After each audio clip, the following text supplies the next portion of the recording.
Yeah, we got a lot to talk about. We're trying to figure out what the heck is going on here on the Sooner or Later Sports Show. Thank y'all for pulling up to the channel.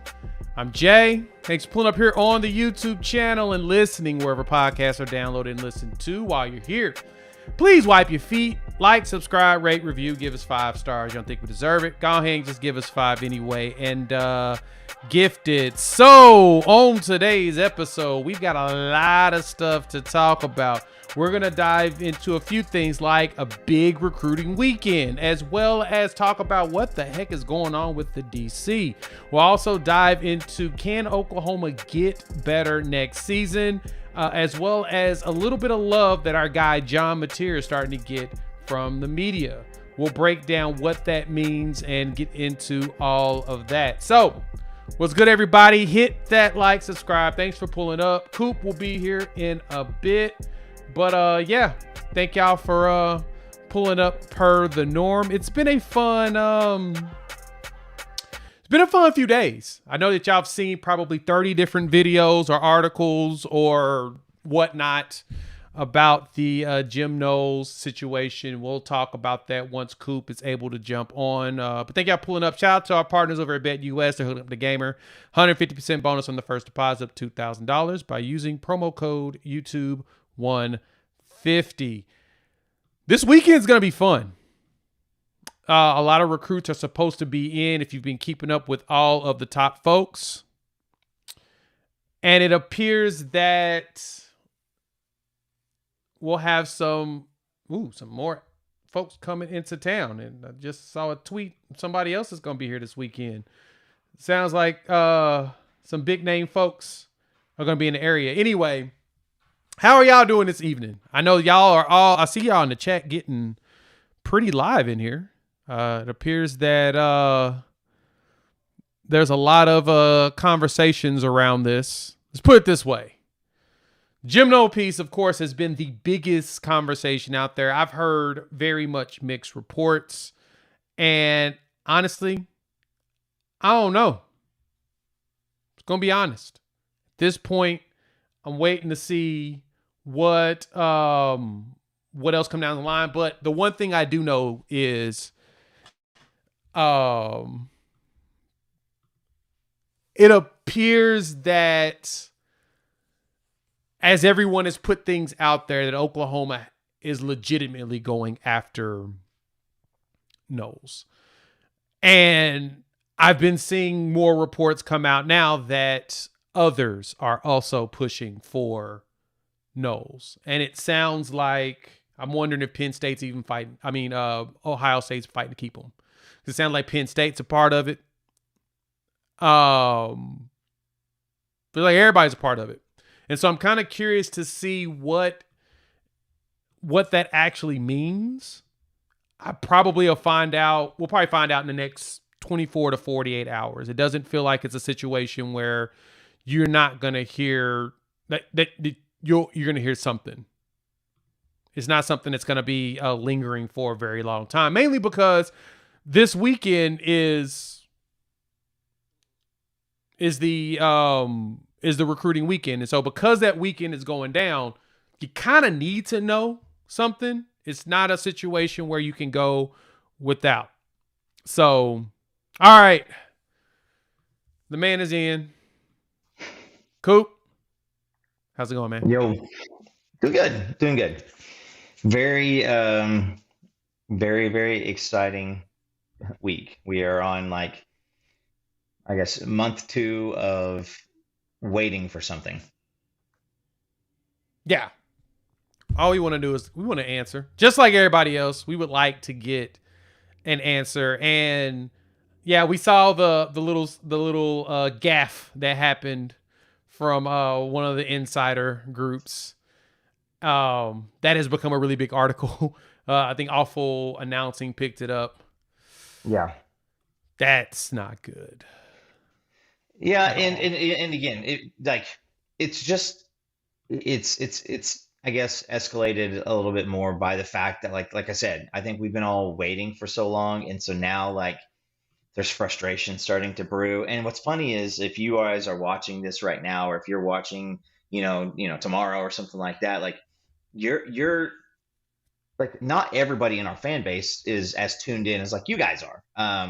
And so like we're hanging on this every moment because we were frustrated. So like who's going to get fired during the season? And as soon as Latrell gets fired, then you're like, all right, now what's going to happen? Are we going to get good again? And then that happens, and then so then it's like, well, when are we going to get the new offensive coordinator? And then it was waiting for Mateer, and then it was waiting for other transfers, and now you're waiting on you waited on Arbuckle, you waited on this, waited on the DC. So I think what makes this more intense is just the fact, like, yeah, we record some videos and have them ready to go, so that it's a little bit easier. There's if you see one of our videos drop and it's a 7-minute video and it drops 2 minutes after the announcement came on, I mean, just doing the math, it happens. But because this situation is a little bit more intense, Yeah.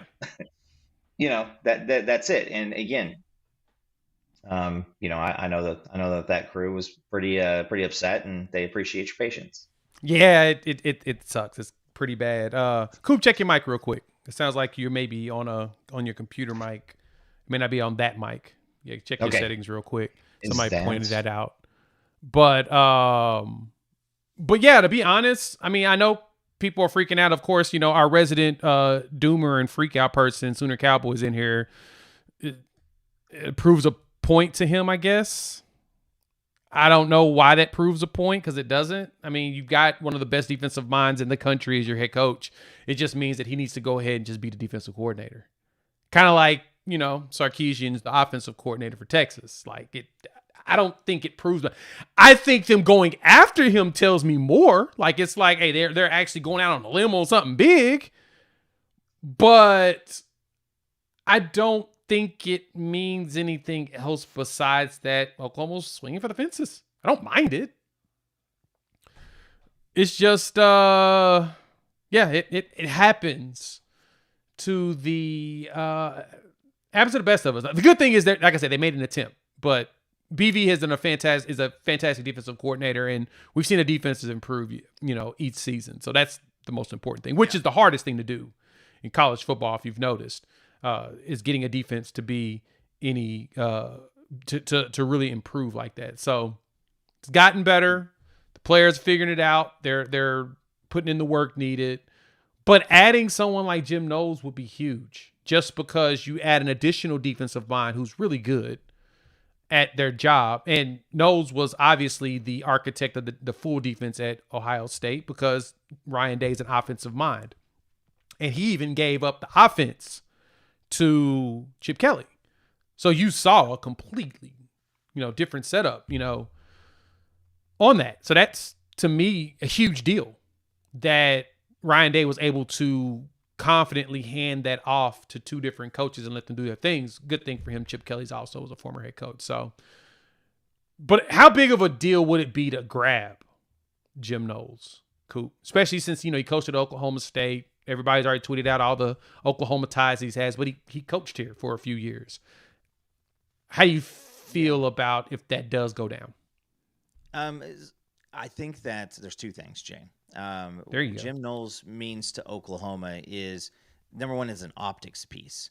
It is the fact that, like, you can go in and take a look and see that Brent Venables, had a resurgent, 2020, I guess would be 3, and so then you see this happens, and it looks like Oklahoma is willing to pretty much do whatever it takes to make this a thing work. You go out and you get Ben Arbuckle, then you bring in Jim Knowles. The optics looks great on it. But number two, it allows Brent Venables, and I heard you say it already, it's great because it allows Brent Venables to be the head coach and to focus on some of those details that he keeps on losing. Because I'm going to be honest, Jay, if you had a player on the team that kept on missing minor details, how bad did we, rack on Danny Stutzman a couple of years ago when he was lining inches over to the side? Like, if a player kept on making some of the same mistakes that should be basic over and over and over again, the tolerance wouldn't be there. So it's time for Brent Venables to kind of, I guess, polish up on those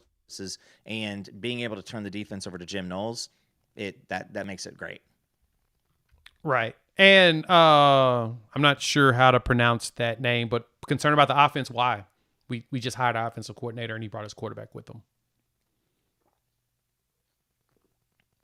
I mean, you're literally a fake heartbeat away from being 8-4 this past year if you just had anything on offense. And I can already tell you this, like, you bring in an offensive coordinator who has done a good job. Mateer proved it on the field. The guys in front of him, he accounted for 41 touchdowns. And so if that offense takes us a tiny step this year, offense is going to be back to what we were expecting. And I expect a little bit more than that. Yeah, let's lead right into that conversation. Shout out to our partners over there at BetUS. They're hooking up the gamers. 150% bonus on the first deposit up to $2,000 by using promo code YouTube150. Coop, J.D. Piquel dropped a video about some of the top quarterbacks in college football that he's preparing for in 2025. And one of those names in there he mentioned was John Mateer. And one thing he said about Mateer was he says he's good enough for at least 2 wins, if not 3. By my calculations, that could put that's 9 wins based upon last year. Yeah. To me, if Mateer just replicates what he did last year, 3,100 yards passing, 800 yards rushing will be kind of tough, but 800 yards rushing, 44 touchdowns. To me, that feels like that's enough. Because all we needed this year was just competence on the offensive side of the ball. Am I wrong? Identity. I mean, it was just identity. Like, what is the thing that you can go to on offense that you know that's your bread and butter? You know, during the Lincoln years, it was the GC counter. We were running that, and it was great. During the Dylan Gabriel year, I mean, I guess Eric Gray in Brent Venables year 1 was pretty much the only thing we had on offense. And then last year, it was we went as DG went. And, you know, you had, a receiver core that we didn't expect a lot out of. They showed out. So this year is, can you get to a spot where you know what you are? And I think already before we take a snap, I can say Mateer is a playmaker. And so you can have like a confidence in John Mateer and say, go make us a play, and he's going to do it. And he's already showing those leadership characteristics too, which are making those players buy in. Right. And Chuck, you asked this question. You thought it was a team sport. How does one guy worth a game? Because the quarterback can make or break a game easily. Like, we've seen Hurts, Mayfield, Murray, right? We've seen Dylan do it, where one player has found a way to win the game. That's just kind of how it is. And especially at quarterback, someone without fear of throwing the ball, someone can go out there and make it happen. That's your game changer right there. That's what you need. And so now we just need to see him do it in the field. Once he produces, you're good. That's it. And quarterback is probably the one position that can change everything for you. Look at Miami. Miami took Cam Ward, who was underneath Arbuckle, and they were like a completely different team. Even though their defense was crap, they still were able to pull out 9 games. I think that's kind of where I point out how one person can give you that. I think that can really only work at either at quarterback and running back. I think those 2 spots can do it.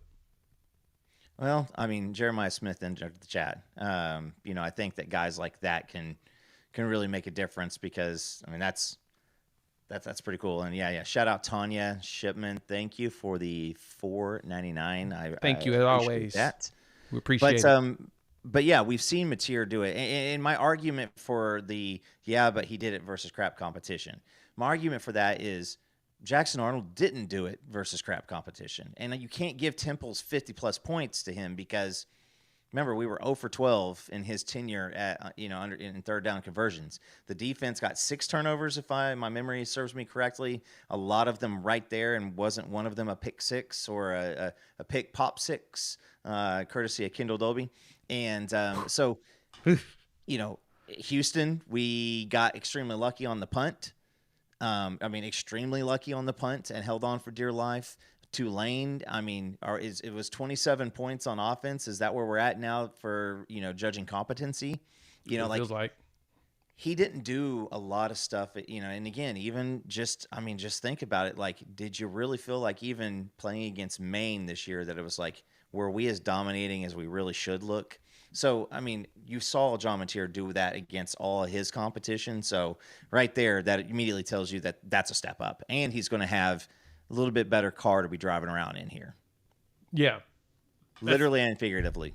I think figuratively. All you need is someone to give you a spark. And the good thing is you've got an offensive coordinator who's infamous for creativity. I've been actually watching some Mateer film from last season. I got a few games. Yeah. And not going to lie, creativity's there. On top of Mateer be out there being a dog, man. Like he just makes it work. He just goes and does it. It's pretty freaking cool to watch him play. And I think that's basically what's got my attention. So, he's one of those, when you guys, and I'm not comparing him to this guy, so please just don't. I'm going to give you a comparison. I'm going to give you the comparison. It's like when you see Jaden Daniels out there playing. Immediately, Jaden Daniels, he's just a playmaker. It seems like, no, this is where they're going to have, no, okay, he got out of that. Or, he made that throw. Like, that's it. And it's not that Jackson Arnold didn't have those capabilities. He just didn't have those consistencies, because we saw the running throw against Arizona. We saw, throws this year that you're just like, what in the world? We saw the brain work and the talent come together. It just didn't happen consistently. That's all you need is consistency.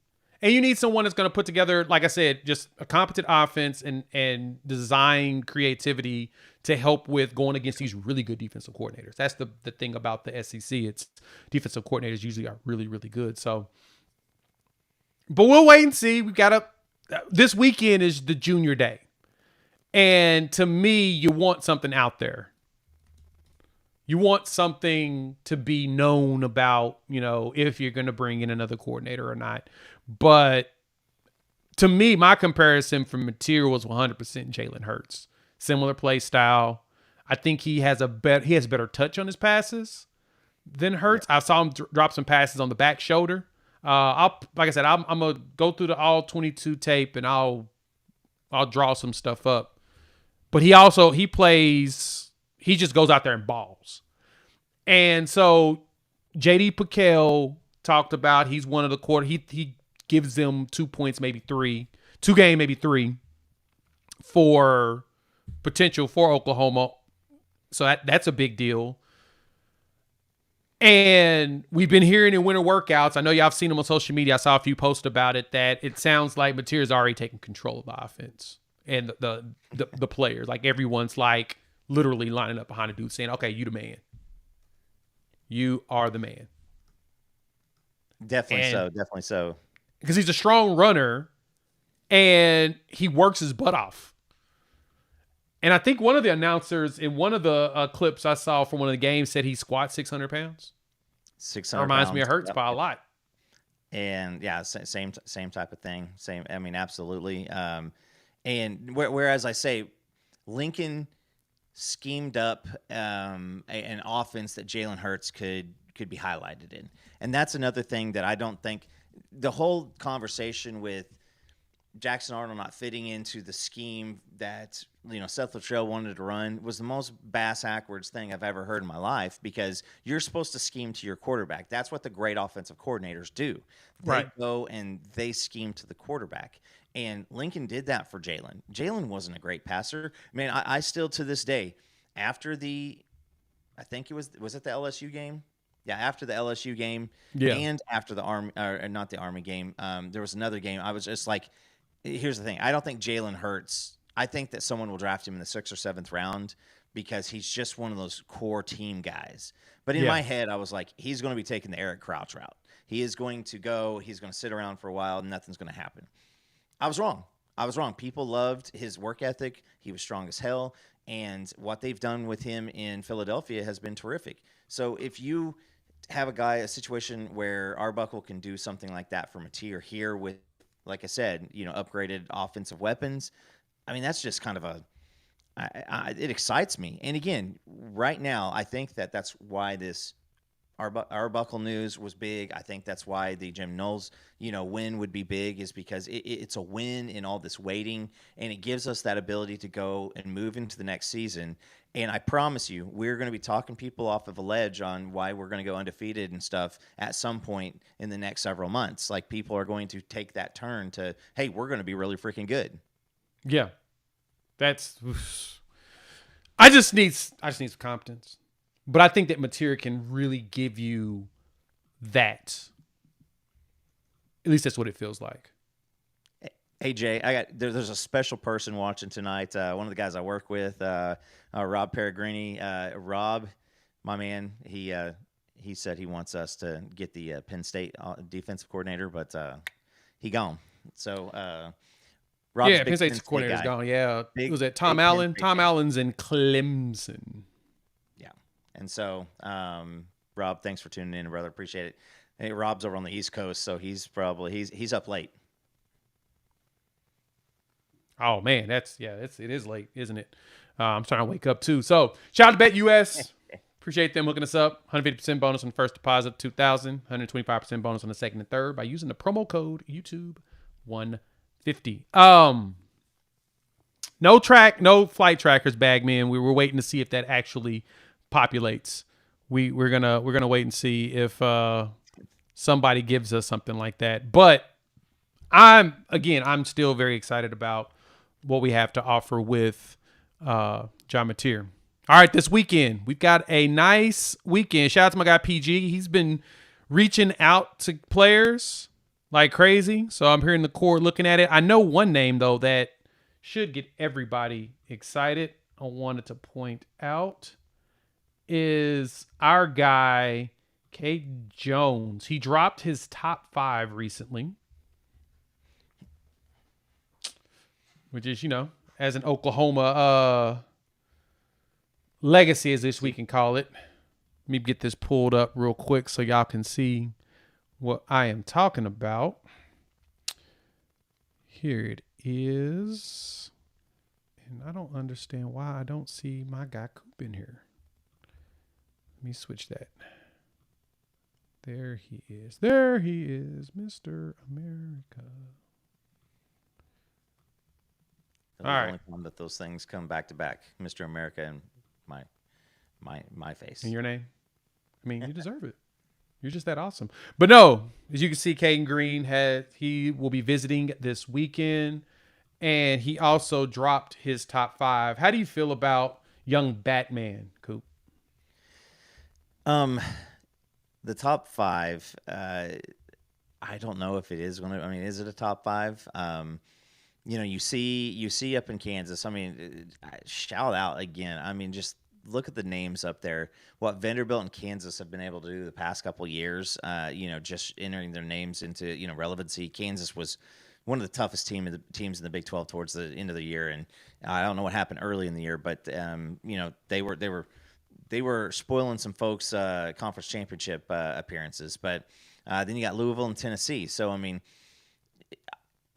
Again, I played against Keyone. I was there at school with him, and he's a character, and I love that guy. And so we're trying to have him on the parent interviews, so we'll get a little ex-player / parent, somebody that everybody can know. But Caden is explosive, and I think it's a travesty what happened in the end of the season, because I think he was in overtime. He got like one touch or something like that, and right.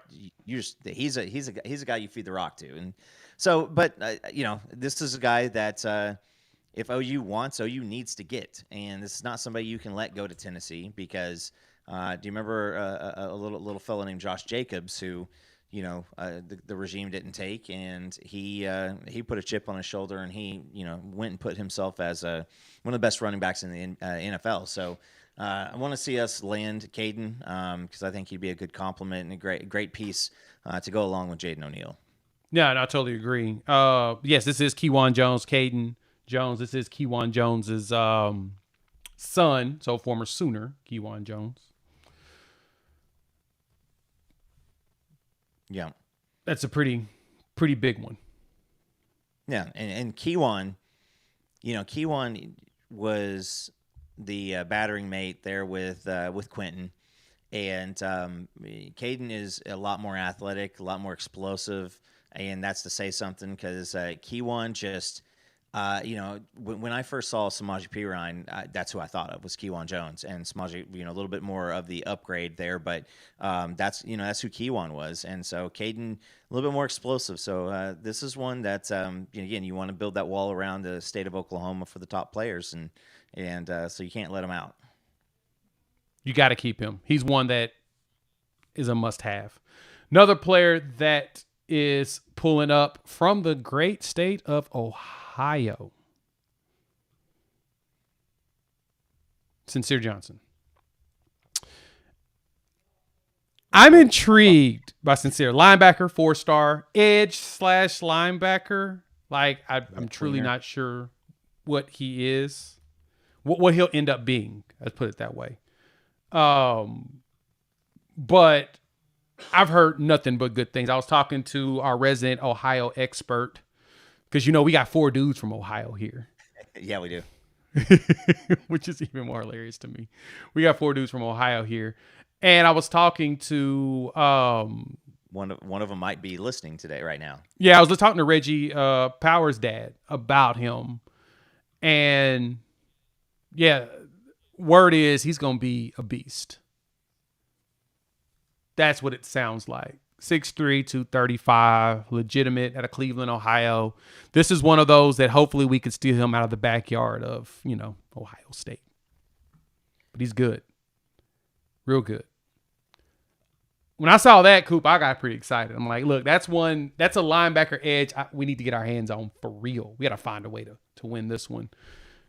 There's a long list of players. So going through the list of players that I have. So you've got Jaden O'Neal's going to be back in town, in which I know he's been recruiting Caden Jones like crazy over the last few months. That's one. I actually remember seeing them at the BV camp last year, and I think Caden mentioned that he basically invited him to that. Mason James from was it Norman High? I know the staff has gone to go visit him. And you saw Jaden O'Neal's comment, right? Yeah.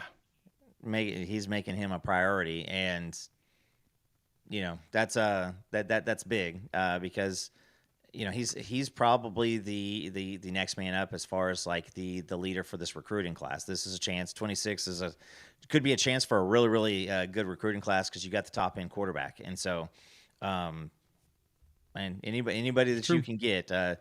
This is again with going Elijah Thomas, from right here in Oklahoma to Mason James back-to-back years.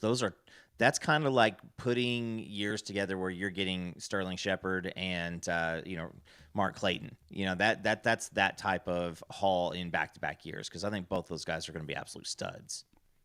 No, I 100% agree with you on that one. You get that back-to-back years of that? Mm-hmm. Man. To go with the supporting cast that you've already got in tow. And I mean, these are guys, again, why you do the Oklahoma thing, Jay, that they know what it means here. They've been around it. prep is important. And it's a very, very, very tough thing. I mean, because again, like, as a fan, you're like, man, if I had the chance if I was really, really good, heck yeah, I'd be going to Oklahoma.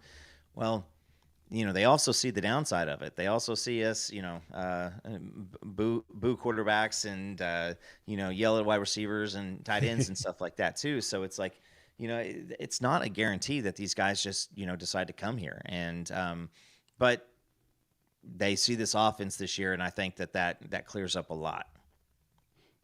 That's what's going to be most important is that we still got to show it on the field. That's probably Yeah. the most important one there.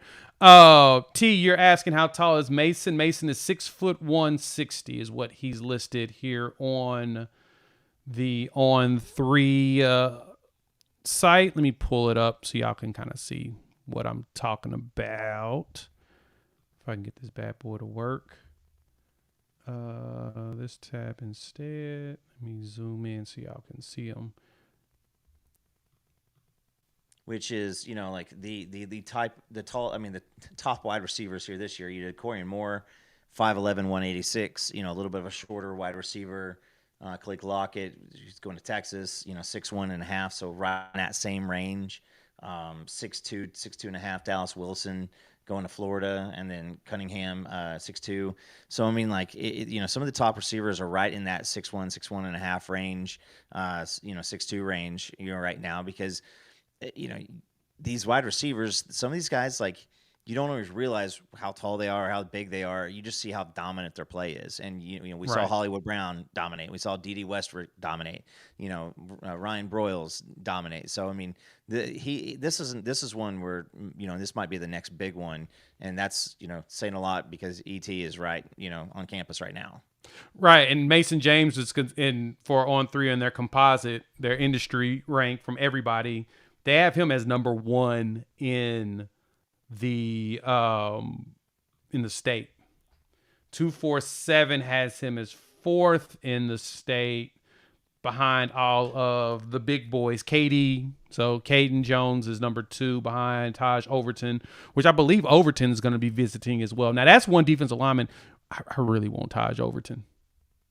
Very much. Have I told you how much I want Taj Overton? I don't think I told you how much. I will go let him know. Please go up to Owasso and please tell him that he needs to come to Oklahoma. That's probably the one dude in state that we can't miss out on at all. Yeah, and you got him, and then I think in 27 you've got the Booker T kid, and I can't remember his name off the top of my head, but I mean you've got a couple defensive linemen coming out of the Tulsa metro area that are going to be highly sought after. Yeah. 27 is going to be a fun class too, but 26 we're going to focus on this one. Yeah, I won't Taj Overton too. 6'3", right now 275. He can get up into the 300 no problem. Probably next season he'll be at that point. He can ball.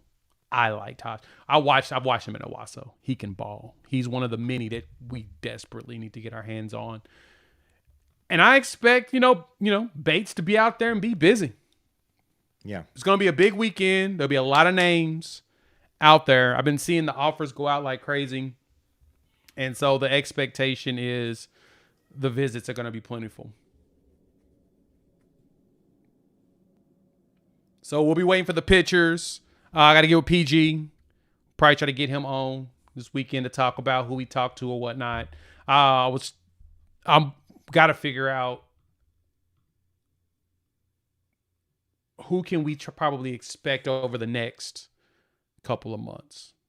It's going to be critical to start getting some of this class done early, especially once everything comes down on NIL and everything. But I don't know of anybody that even has a chance of committing soon. It's quiet. Because typically right now, the one that we're chasing is usually the quarterback right now. Yeah. We're usually trying to get that quarterback commitment between now and the end of February, but we got Jaden O'Neal's last year. So we're kind of chilling. Lee Bird, thank you for the $2. Ohio State's Natty celebration is Sunday at noon. It is. Yep. It is. Yep.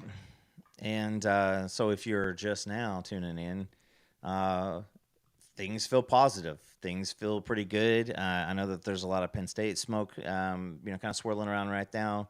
Penn State needs a defensive coordinator. I don't know if y'all know that, but yeah, Penn State needs one because there's left. So their DC left. Notre Dame also now needs one because Al Golden is heading to the NFL, and so they're going to be looking for somebody. And so, that's 2 other programs. I've got my thoughts on it, but I think that I feel pretty confident about this based off the the folks that we talk to and have conversations with, but again, it is dead season. I mean, there's nothing happening right now, and so this whole conversation has been, again, just the end of the waiting period. So, just if you're just tuning in, we still feel pretty good about this, and I think that my personal opinion is he's probably not sticking around for the parade. I just don't see that being a thing. And if you're going to leave, might as well head out now. I think that I've had people kind of reach out and say they think that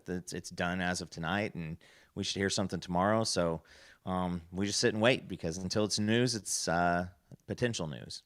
Yeah, it ain't. Yeah, we don't have anything. I have nothing. We're just sitting here on that. Thank y'all for pulling up. Please hit the like button. New to the channel, subscribe, rate us, review us, give us 5 stars. Shout out to BetUS, hooking up the gamer, 150% bonus on the first deposit of $2,000 by using promo code YouTube150. Over under totals have been leaking, Coop. I even saw national championship numbers potentially. Did you see that? Yeah. Heisman numbers. I mean, listen. Heisman numbers have started to drop. Let me pull that up for us. We'll give a shout out to our partners over there at BetUS. Give me a second. I'm going to get y'all this college football futures is what we're seeing right now. This is interesting. I want to talk about this. I'm going to zoom in for y'all. Make sure y'all get a good view of this and see the names that are in here. All right.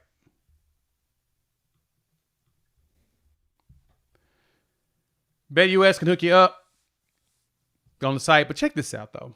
Right now, BetUS has listed Arch plus 400. Mateer is at plus 14. Oh wow, he's gone. The number has gotten better. Yeah, because he was it 1,700 at one point? I think it was like 20-1 initially. Now he's 14-1. It's a pretty big jump. Arch, of course, Garrett Nussmeier at 9-1. Him and Jeremiah Love. That's interesting. Jeremiah Smith's also 9-1. Klubnik's 10-1. Dante Moore's at 18-1. That's interesting. Julian Saints 18-1. Who Beck. is that? Oh gosh, Avery Johnson out there, Kansas State. Yeah, Avery Johnson is 50-1. That's high. It's a high number. But just the fact that Mateer is sitting here at 14-1, Vegas knows something. I don't know. But that's a interesting number to have at 14-1 to me. Arch at a lot of. Go ahead. I was going to say, a lot of people feel very confident that Lagway's the pick, and he's sitting there at the same exact odds as Mateer. So, yeah, Lagway is the one that I'm kind of leaning the heaviest on with when it comes to the Heisman odds. I think Lagway, if he's healthy, because he did have the injury this year, if he stays healthy, he's probably going to be the more popular one and has the better chance to get it. A lot of mediocre teams, resurge towards the end of the year, and then the expectation, inflates. With the Florida, the first over-unders that I saw had like South Carolina, who a lot of people feel super confident about, at 6 wins. And yeah, I think they had Florida at 6 wins too. So, I mean, I don't know if Lagway comes in and the defense can't make it happen, people feel good about that. But I mean, I'm just saying, you're not winning the Heisman with 4 losses. No, you're not. I just don't see that happening. And for Florida to go 8-4, that would be a pretty impressive run for them this year. With that schedule, yeah, it would be. I'm just saying, Lagway wins the Heisman, the over-under in that bet, if you are parlaying as a Florida fan, you are making some coin. You really are. Because that Heisman number, because Lagway, yeah, that with the natty, yeah, you making some bread if you do that. Totally If will be you worth it somehow- too. If you somehow got that in with some kind of a parlay or something like that, you got Jackson Arnold there at 3,500. That's an interesting one. How you feel about Jackson Arnold being up here on the Heisman odds like that? I mean, Connor Wegman is at 2,800. So, I mean, Connor Wegman, I mean, does anybody, who would you have, Connor Wegman or Jackson Arnold?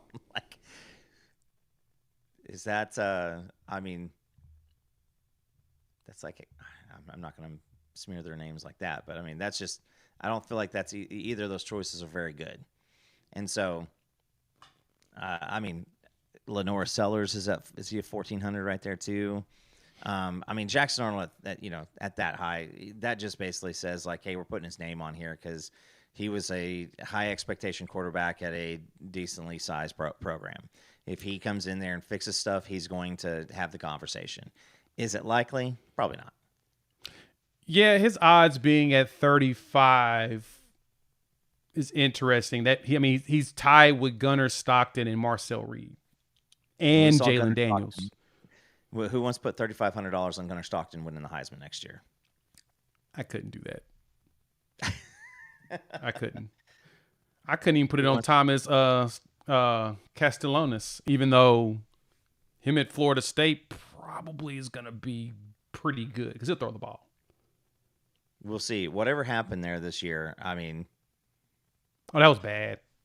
I don't know. I mean, literally, like, I'm pretty sure that they saved Oklahoma from being a lot more, under the microscope. Yeah. Now, granted, it's a little bit harder. I mean, it's not like they are missing,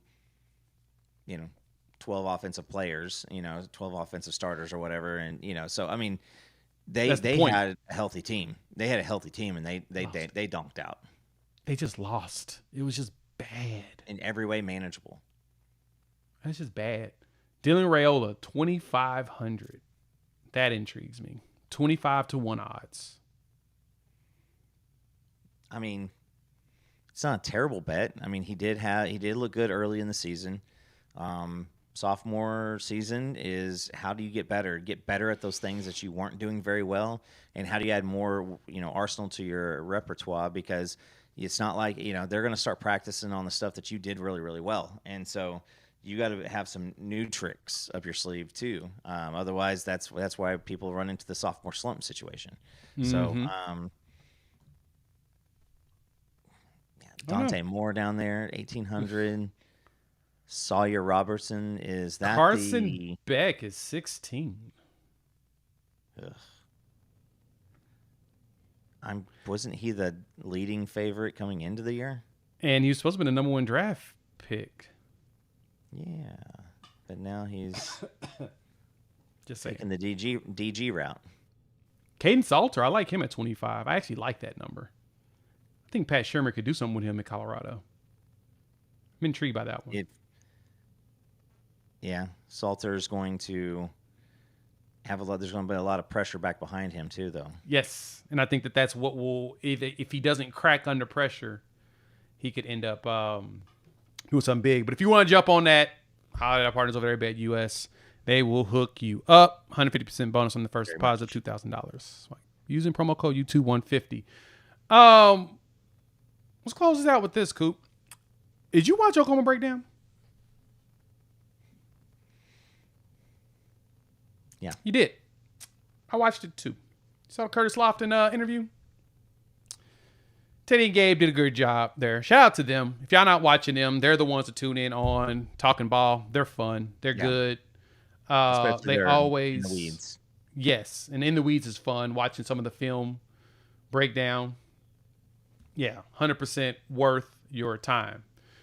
So, but Curtis Lofton, former GM for Oklahoma, was on there. He talked about his experience at Oklahoma as the GM. He talked about the players, kind of gave thoughts on he feels like a lot of players too entitled, etc., so on and so forth. Mm-hmm. But he did talk some ball, and he talked about a couple of players that jumped out to me, one on offense and one on defense. Talked about Mateer, said he thinks he's him.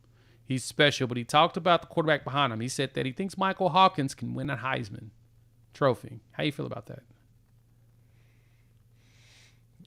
I mean, realize potential and continue to level up. I saw some folks talking in the chat earlier that if Mateer went down, like we'd be toast. Like I don't think so. I think that Hawkins is still going to be a phenomenal player, and like I don't. Maybe it's probably not this year, but I think you get the brain. You just look at the confidence swing. In the bowl game. I mean, you felt a little bit like he was willing to push the ball downfield a little bit more, and that's with again playing with no weapons at all. And so you give him some weapons. In another year, I think he's going to look pretty good. Winning a Heisman, I mean, he's going to have some pretty good jumps, and I mean, I'm just saying that. We go to a 9-3 year, and Mateer feels like it's there's a chance that 26 could be special for this team.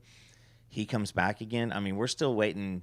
That's 2 more years away from seeing Michael Hawkins. So, I mean, if he sticks around that long, I mean that's not common in this era, and so that gives him 1 year. And so that's and then he's also going to have Jaden O'Neal coming in town. So. Listen. If I had to bet one way or the other, I don't think I would be very inclined to put money on him winning the Heisman. I think I would take the other side pretty quickly, but it's not impossible. Same. He showed a lot of heart out there in that game. Yeah. And I think that Arbuckle can really mold him into something special. But I think Mateer is going to be fun. As well, I don't even know if Mateer will be here longer than a year. If he replicates what he did last year, he may not even come back for another year. So at that point, we kind of need Hawkins ready. Then you'll have freshman Jaden O'Neal coming in. Got a lot of work to go on that one. But he talked about somebody on defense. Like, they post a clip on X, and Lofton didn't even give Tate opportunity to finish the question. More so, who's a young player or player on defense that you feel like would be super impactful? He immediately jumped out. Boom, Danny Okoye. Our boy. Friend of the show. Yeah. Danny Okoye. Coop, I feel like this is the year where he's going to break out.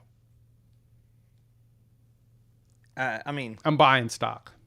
And I'm just saying this. If any of us went out and started playing some basketball against a bunch of 10-year-olds, 11-year-olds, even in my decrepit old age, I would not have to have much skill to win. And that's what it was like for Danny playing in homeschool. Is he is such an athletic just freak of nature and just a mutant, and that gap is almost taken almost all the way away. And guys like him are going to take a leap because once they get pressed to find out what else they're capable of. And so, I think that we're going to see that. Now, you need to see that. I mean, for Chavis, you need to see that because, we've still yet to see it from PJ. And there were a lot of expectations on him. Okoye the defense was so good that it was not a big talking point that Okoye didn't get much time this year. So hopefully this year you see him on more packages, you see him on more opportunities to come in. He's got to learn the techniques just as well as just using the freak talent. And so I expect more of a specialist role from him this year, and hopefully you see him early because I'd like to see him taste blood because I think that that's kind of what we talked about PJ. But Danny does have a little twitch of crazy in him, and that's what you need to see. I mean, listen, you go back to Dan Cody, that guy had several touches of crazy, and he was really good. And so, I mean, Okoye's got that, whereas PJ is more mild-mannered and calm, and just a gentle giant. He goes out there and just plays. Yeah. But the big thing is, with Okoye, I expect the violence out of him. And that's the thing that I want to happen. I need to see him go out there and be violent. Yeah. We haven't had that yet. And guys, I mean, I'll just tell you, I think Okoye probably by the end of the year is probably going to be about the same exact size as PJ. He put on some very, very, very good weight pretty quickly. Very good weight.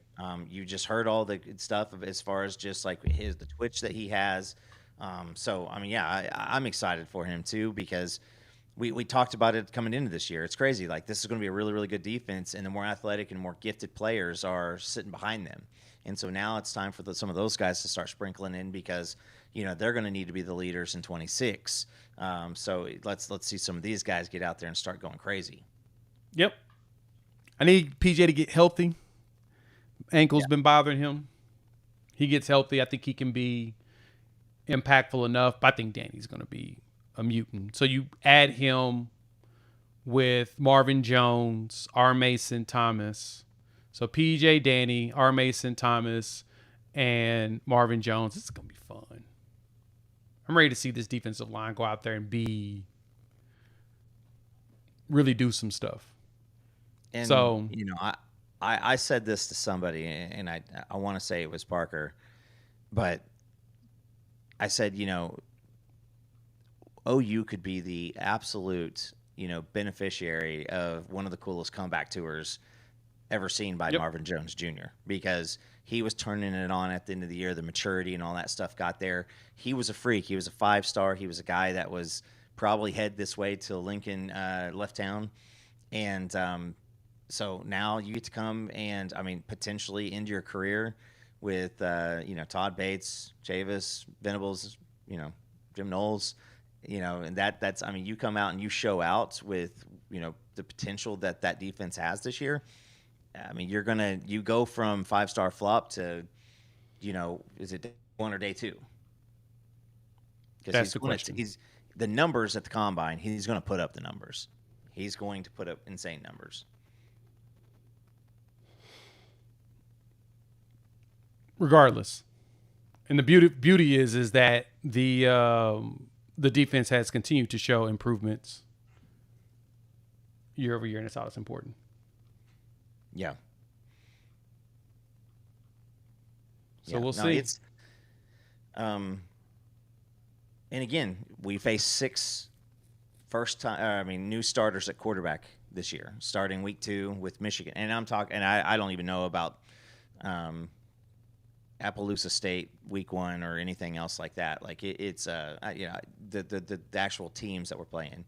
One of them's Jackson Arnold, but we're going to have a lot of first-time quarterbacks. And Brent Venables, he gets a chance to go up against those guys.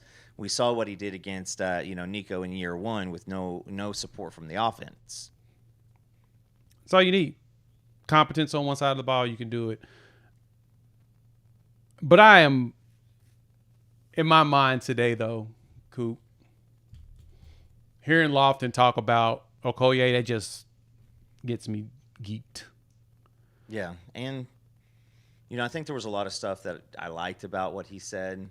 It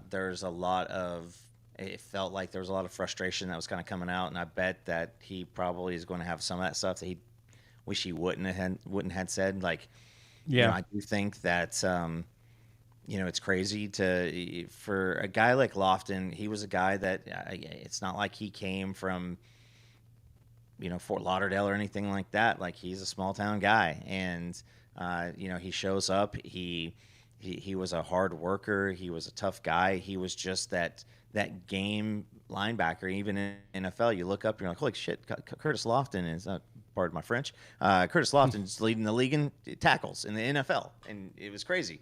And it's hard for guys in that, even just that far ago, to handle the NIL business here because, number one, they've got some measure of sour grapes because they didn't have any of that stuff. But on the other hand, they see what it feels like it's all about, and he was tired of having those conversations over and over and over again. And it was just, what Brent Venables wanted to create 2 years ago and what the pathway is now, I think, is slightly different. And so that's why you're seeing a lot of changes with Curtis stepping down, Josh Norman taking on the charity in Oklahoma City as the what is he? Is he the board? He's the executive director over there at the Santa Fe Family Center up there in Edmond. Yeah. So I think they're doing some different stuff with that. So, but man, it just, this thing continues to mold because every single change you make, you don't know if it's going to be a short term or if it's going to be a long term change. And that's hard for a guy like Curtis Lofton because it's, hey, what scheme are we running? This is where my gap is. That's where I'm heading. and it was like instructions, follow instructions, and that's just it's harder. Yeah, he was in NFL, and he's a great mind, but I mean, it's no knock to him. I mean, just it's what he was hired for and what it needs now are two different things. Yeah. What we need now, the adjustment's going to have to go a lot closer to an NFL model. He mentioned that a little bit, and he's like, it's not like the NFL right now, but at some point it's going to have to get to that point. It's going to have to get there. And we know that is what they're trying to do with the front office. That's why they got Jake Rosenberg consulting to help with designing the front office to be able to handle the changes that are coming. Like, the changes haven't stopped.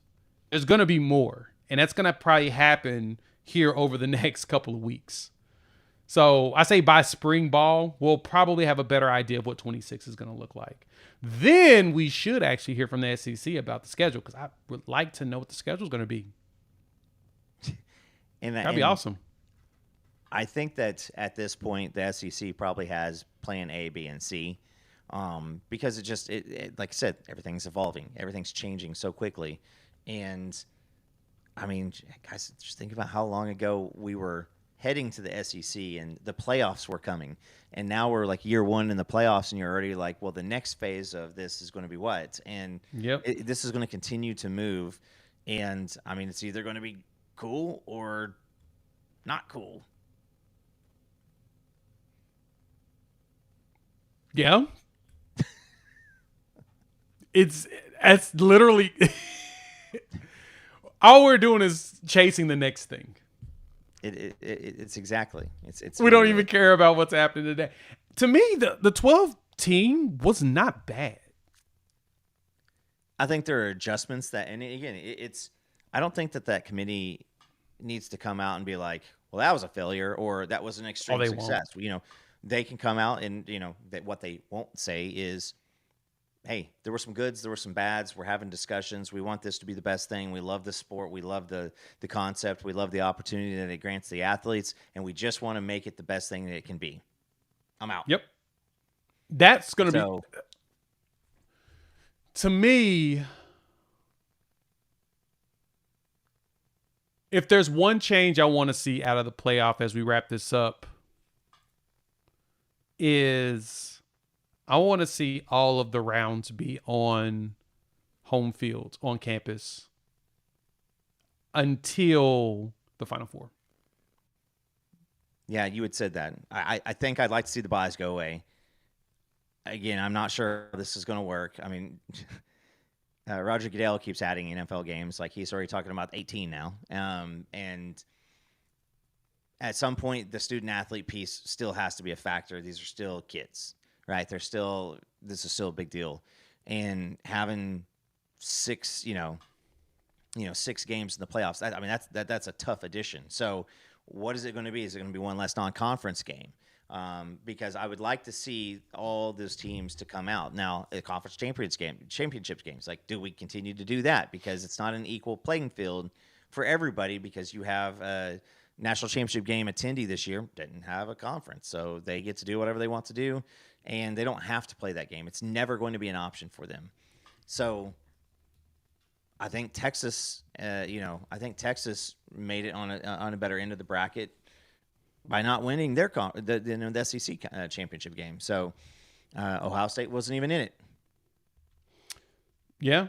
So the different thing, though, with it's the funny thing when it comes to Notre Dame is Notre Dame plays in two conferences, technically. They have they have an ACC and a Big Ten schedule. Mm-hmm.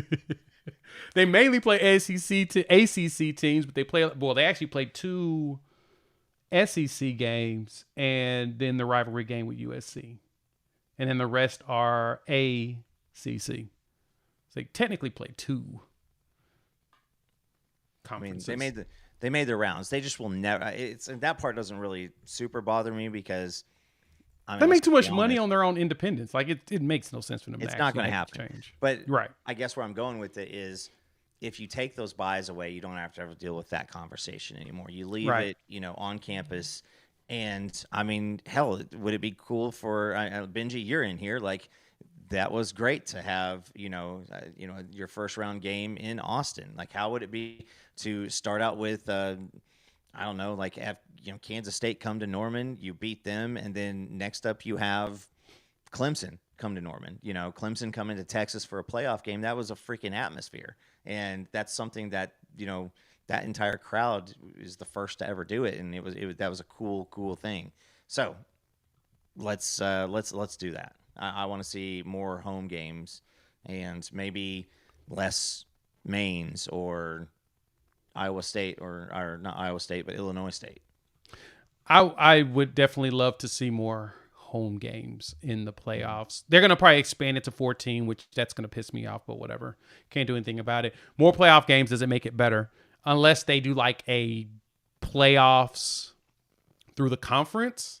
Like you do like a conference playoff that leads into, like you find a way to end the season where there's a conference playoff that leads into the actual national championship playoffs. That's the only way to me that would make sense.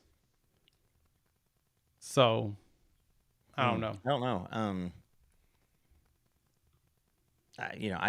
don't know. I don't know how to do it because, again, you go to the 16 teams, and I think that, the bowl games continue to lose their importance. Sure, people still watch it because it's like, what is there a week where it's like 20 straight days of college football? Like, people love it. Like, that's people are going to continue to watch college football, to go bet on it and to root for teams or root for players. I don't know how many times I watched a bowl game because an ex-Sooner was there. So, but I do think that the bowl games, if you do till the Final Four, I think then those bigger bowl games, then the Cotton Bowl really doesn't mean as much anymore, or the Rose Bowl really doesn't mean as much anymore. And you're only going to get 2 of those name bowl games incorporated, because what are you going to do? Like, take, the number 6 SEC team versus the number 8 Big 12 team and put them in the Fiesta Bowl? Like, that's just where because they're not in the playoffs. So that's where I just question that part. I do want to see more home games though. Yeah. So, and my point when it comes to the playoff piece going down, like I think, is it FCS that does this? Like, they don't play 12 games in the season. It's probably reduced to like 10. And then like the last 2 is like a 14 playoff in the conference to rank everybody at the end of the season. And then the winner of the conference goes into the final 8. Because I think there's 8. See, the FCS or D2 that does that. But anyway, they play less games than what's played at this level while still having teams feed into a playoff system that ends around New Year's. That would be cool if we could figure out how to do that. That would be really cool. And then just rotate around where the national championship is. Because to me, I kind of want those bowl games to come back as to just like other teams in the conference to go that don't make it into the playoffs, I guess. Because those places are still fun to visit and go to the festivities of the bowl games. I don't know. There's a way that they can make that playoff all the way down. It could go.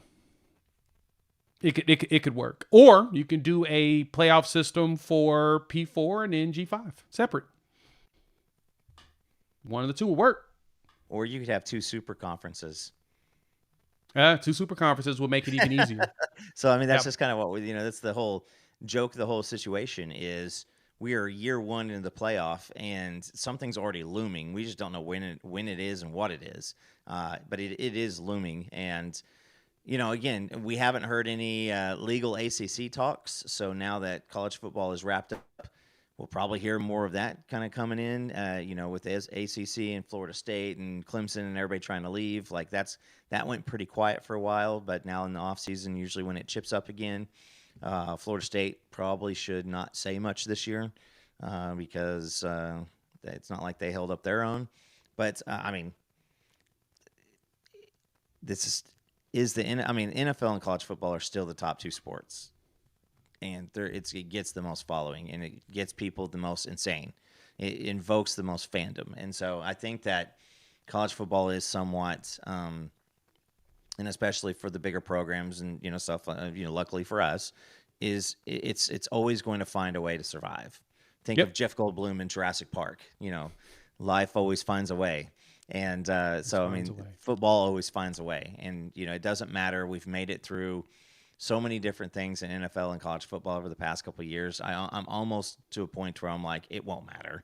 Like, people will hate it, and they'll just shake their fist at the TV. Damn NIL. All right, what time's game next week? You know, no matter what, people are going to watch the games because the games are still widely entertaining. They're still widely entertaining. So no matter what, we enjoy the games. There's not much we could probably do about that. So, all right, let me go ahead and send y'all on home and enjoy the rest of y'all's evening. Coop's got to go tuck babies in. Hit the like button. New to the channel, subscribe, rate, review, give us 5. Shout out to BetUS hooking us up. 150% bonus on the first deposit of $2,000. 125% bonus on the second and third by using promo code YouTube150. We'll be back on Sunday. We'll probably start looking at positions and stuff. We'll definitely talk about the weekend and anything that we hear that trickles down. And hopefully there's an announcement. We'll see. But we'll talk soon.